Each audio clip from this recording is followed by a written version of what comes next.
Pues buenas noches a todos. La mayoría de vosotros me conocéis de una cosa o de otra y me llamo Andrés, tengo 23 años, de los cuales los últimos 11 los he pasado en el seminario, o sea que es un poco difícil que si habéis venido alguna vez, aunque sea de casualidad, no me hayáis visto. Así que de un modo u otro, pero bueno.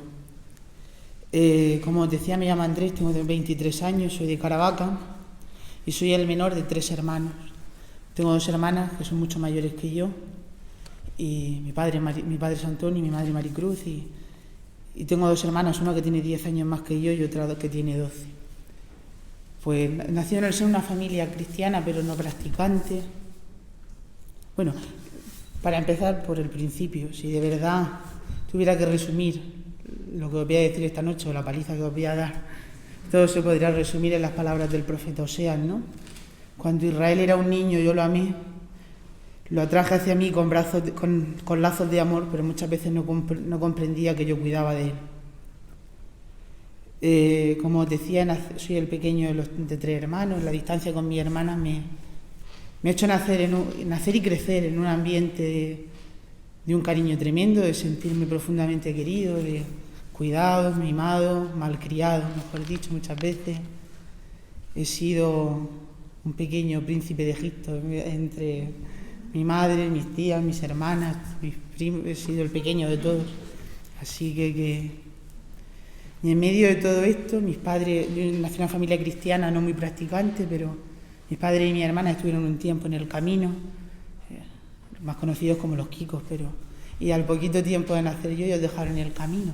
Y en el contexto de mi familia resultó casi, pues la palabra no es rebotado, ¿no? Pero quizás no tenía una vida de fe, ni una vida practicante, ni una vida ni comprendían la necesidad extrema de los sacramentos. En medio de todo este contexto, pues nací yo, y en medio de todo este contexto yo tenía 3 años y jugaba a hacer misa. Y en mi casa nunca ha habido ni curas, ni monjas, ni... Mi abuela era una mujer muy piadosa, muy religiosa, pero no... alrededor de mi familia nunca han salido... El Señor nunca nos ha regalado vocaciones. Y así surge esto, ¿no? Tenía 3 o 4 años y decía que quería ser cura. Pero la verdad, un tiempo me dio por decir que quería ser fraile pobre. Pero mi abuela decía que ni fraile ni pobre, que si acaso cura, pero que ni fraile ni pobre. Y en medio de todo este contexto, pues fui creciendo. Mi parroquia no es una parroquia así como... Yo soy mi parroquia en Caravaca, es El Salvador. No es una parroquia así... Tiene actividad, pero no una macro parroquia. Sin embargo, yo allí he conocido curas que para mí han sido muy importantes, que es don Jesús, que ahora es el padre espiritual, que ha sido 13 o 14 años mi párroco, que fue quien me trajo al seminario, y luego un sacerdote mayor, don Paco, son como no se parecen en nada, uno es como muy correcto y muy piadoso, un hombre serio, y el otro es una especie es un hombre gracioso, es un hombre activo, es un hombre de chascarrillo, pero a la vez en los dos era un niño, pero yo no sé qué veía en ellos, ¿no? A lo mejor suena muy friki, pero la gente quería parecerse no recuerdo al jugador de fútbol el nombre, pero recuerdo que yo era muy friki porque todo el mundo se quería parecer al jugador de fútbol, y yo quería parecerme a mi párroco y a aquel cura mayor, que había algo, ¿no? El tiempo fue pasando. Y terminé en la primaria, comencé la ESO, como todos los niños, ¿no? Y mi párroco, don Jesús, me trajo al seminario menor. Yo le pedí que me trajera al seminario menor, yo era una niña de la parroquia, venía, pues todo esto. Y vine al seminario menor. Entonces, el que ahora es rector era monitor, así que... Bueno, y el que era formador también era monitor. Eran ellos 2 seminaristas mayores todavía. La primera vez que yo vine aquí estuve en la pista con don José Miguel. Y esto, pues el Señor, pues, estuve 3 meses viniendo los fines de semana, y muy pronto me vine al seminario menor interno. Aquí hice 3º, 4º de la ESO, 1º y 2º de bachiller. Terminé el bachillerato. Fue un tiempo muy chulo, un tiempo del instituto en el que uno se siente... Éramos al principio una cosa extraña en el instituto, ¿no? Habían venido los seminaristas menores Antes no, hace mucho tiempo que no existía el seminario menor interno, aquello pues de repente llegamos allí un grupo de seminaristas y aquello fue un puntazo, nos lo pasamos muy bien.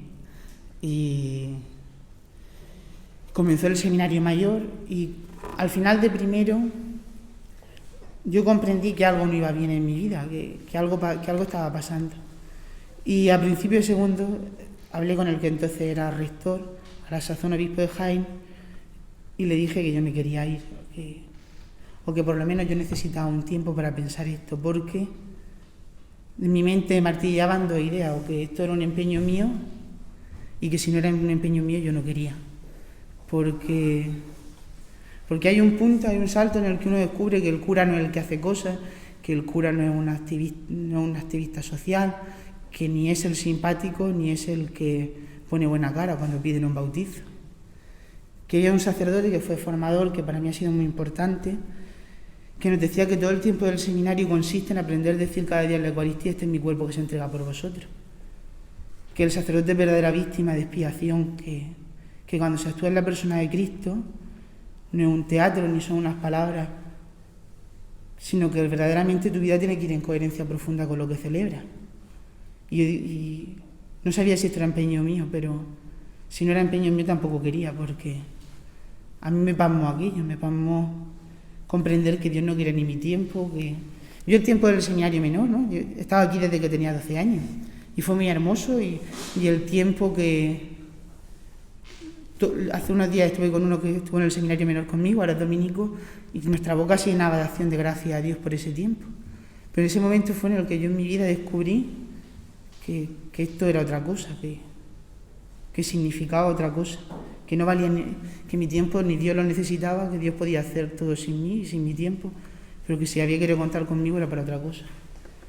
Que había entregado a mi familia y que estaba muy bien, que había entregado mi círculo de relaciones y ya estaba muy bien, pero que era otra cosa, que el celibato no significa simplemente la abstinencia perfecta y no formar una familia, sino que significa circuncidar todos los días tu corazón, que significa que todos los días el único que puede estar en el centro de tu vida es Jesucristo, y yo no quería eso, muchas veces tampoco quiero,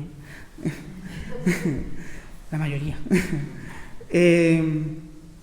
Me fui. Estuve viviendo en un piso de estudiantes 3 meses.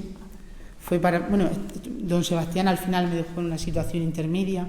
Venía a las formaciones, venía a estudiar, venía a todo, pero vivía afuera. Lo pasé muy bien. Fue un tiempo de... Pero al final llegó un día en el que también este sacerdote me dijo, dice, el día que me fui, dice, te doy 10 días y en 10 días me preguntas si eres más esclavo del horario del seminario o si te has esclavizado más, te has esclavizado tú mismo. Y verdaderamente fue un tiempo muy hermoso. Fue el tiempo en el que este muchacho que he dicho antes comenzó también a preguntarse por la vida religiosa y un día, viniendo en BlaBlaCar, fue una cosa un poco extraña porque no sé, me preguntaron que qué estudiaba y yo no iba a decir que estudiaba. Total, que al final me acribillaron una pregunta hasta que... Esto es como que creo que los psicotécnicos hacen igual, te acribillan esta pregunta hasta que en algunas sale la liebre. Pues algo así. En plan bien, pero llegó un momento en que dije, pues mira, sí, esto. Y al final salió una conversación, la típica conversación, ¿no? Del seminario, la iglesia, el sí o el no. Pero yo aquel día había visto que en los últimos 3 meses nunca había estado, quizás en los últimos 2 años no había estado nunca así de bien. Pasó un tiempo y recuerdo que alguna vez que iba a misa a los jesuitas hay un cuadro que está la lucha de Israel, ¿no? De Jacob con el ángel hasta que al final le vence. Y yo miraba ese cuadro, no sé por qué, ¿no? Pero miraba el cuadro hasta que el que ahora es obispo de Zamora, que era el padre espiritual, me dijo que no diera más vueltas, ¿no? Que uno toma una determinación en la vida, o pan o vino, pero que la determinación es lo que hace es como la vida se va haciendo. Volví, ese año fue muy convulso, yo había vivido muerte en mi vida, pero nunca había vivido que alguien muriese con apenas menos de 40 años. 2 meses después un mes después de volver aquí, murió uno de mis tíos y a mí aquello me interpeló también sobre lo que significa lo que tantas veces había escuchado y nunca lo había entendido, que nuestra patria es el cielo y que es verdad. Y todo esto, pues, hasta estoy en quinto y hasta aquí he perseverado. La tranquilidad al contemplar todo lo que he dicho, que antes, que en otro momento a mí me ha hecho preguntarme muchas cosas, es simplemente que la elección de Dios es así. A mí me consuela mucho, ¿no?, escrutar ese trocito de la vocación de David. El profeta llega y se queda impresionado porque el hermano mayor era, dice la Escritura, que era alto, era apuesto, era fuerte, tenía virtudes humanas. Y al padre al final lo pasa como el que, bueno, pues no me queda ninguno. Bueno, tengo uno ahí con las cabras, pues mira a ver si es este, porque otra cosa no queda. Y esa es la experiencia de saber que al final la fuerza no la pongo yo. Decía el otro día el profesor, que un profesor a mí me ha ayudado mucho esta semana, que Pedro primero quiere seguir al Señor y es el Señor el que le tiene que frenar porque sus proyectos no son. Y que sin embargo después de la Pascua, después de la cruz y de la resurrección, el Señor le dice ahora sí, que su gracia me basta. Y hasta aquí he llegado, estoy en quinto. Le pido al Señor que sí, de verdad, que nunca me falte su gracia para que lo que quiera hacer conmigo pueda ser fiel. Y que, decía el Papa Benedicto XVI, que era cuando cumplió en el aniversario de su ordenación, decía la famosa palabra, ¿no?, Eucharistomen.